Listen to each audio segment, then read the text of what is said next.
তুমি কি জানো একজন মানুষ 100টা খুন করেও জান্নাতি হয়েছিল?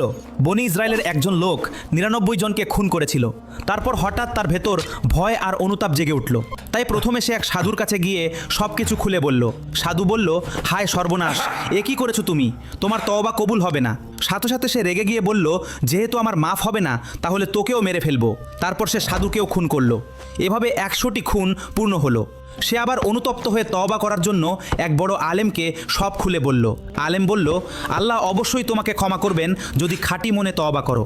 তবে তোমাকে এ শহর ছেড়ে অন্য শহরে চলে যেতে হবে, যেখানে এমন লোকেরা রয়েছে যারা আল্লাহর ইবাদত করে। তারপর লোকটি অন্য শহরে যাওয়ার জন্য প্রস্তুত হলো, কিন্তু ওই শহরে পৌঁছানোর আগেই লোকটি মারা গেল। তারপর রহমতের ও শাস্তির ফেরেশতারা এই খুনি ব্যক্তির রূহ নেওয়া নিয়ে বিতর্ক লাগলো। শাস্তির ফেরেশতারা বলল, এই লোকটি জাহান্নামী, কারণ সে 100টি খুন করেছে।